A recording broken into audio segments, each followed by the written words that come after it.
ഹൈബ്രറി ഇന്ന് നമ്മൾ ചേച്ചൂർ ഭവനത്തിൻ്റെ ഫൗണ്ടേഷൻ വർക്കാണ് ഇപ്പോൾ നടക്കുന്നത്. ഇപ്പോഴേ നമ്മൾ സ്ഥലം കണ്ടു. സ്ഥലം ഇപ്പോൾ നമുക്ക് നീക്കമൊക്കെ എടുത്തു. നീക്കം വലിച്ച് നമ്മളിവിടെ സ്ഥലത്തിന് കുറ്റിയിട്ടു, വീടിന് കുറ്റിയിട്ടു. അതിനുശേഷം നമുക്കിപ്പോൾ ഇത് വാനം കയറുക എന്ന് പറയും. ഫൗണ്ടേഷൻ വേണ്ടി കയറിയിരിക്കുകയാണ്. ഇപ്പോൾ പണി നടന്നുകൊണ്ടിരിക്കുകയാണ്. ഇപ്പോൾ ഫൗണ്ടേഷൻ ഫില്ല് ചെയ്യുന്ന പണിയാണ് ഇപ്പോൾ നടന്നുകൊണ്ടിരിക്കുന്നത്.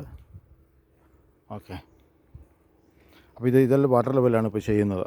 വാട്ടർ ലെവൽ ഇപ്പോൾ തന്നെ കറക്റ്റ് ചെയ്തു കഴിഞ്ഞാൽ നമുക്ക് പിന്നീട് തറ വരുമ്പോൾ നമുക്ക് വളരെ എളുപ്പത്തിൽ കല്ലുകൾ കെട്ടി നമുക്ക് ശരിയിൽ അളവുകൾ കാര്യം ചെയ്യാൻ പറ്റും. വാനം കയറി വെച്ചിരിക്കുകയാണ്. ഇപ്പോൾ പല്ല് നടന്നുകൊണ്ടിരിക്കുകയാണ്, ഫില്ലിങ് നടന്നുകൊണ്ടിരിക്കുകയാണ്. ഓക്കെ, അപ്പോൾ ഇത് 1490 സ്ക്വയർ ഫീറ്റിലെ ഭവനമാണ്.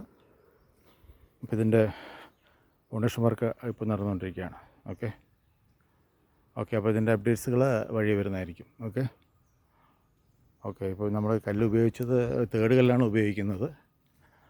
തേർഡ് കല്ല് ഉപയോഗിച്ചാണ് നമ്മൾ ഇതിൻ്റെ ഫൗണ്ടേഷൻ ഇപ്പോൾ നടക്കുന്നത്. അതിനുശേഷം തറയുടെ പണി നമ്മൾ സെക്കൻഡ് ക്വാളിറ്റി കല്ലിലാണ് ചെയ്യാൻ ഉദ്ദേശിക്കുന്നത്. അതിനുശേഷം ചുമര് നമുക്ക് ഫസ്റ്റ് ക്വാളിറ്റി കല്ലാണ് ചെയ്യാൻ ഉദ്ദേശിക്കുന്നത്. ഓക്കെ, അപ്പോൾ അതിൻ്റെ അപ്ഡേഷൻ അടുത്ത വീഡിയോയിൽ. ഓക്കെ.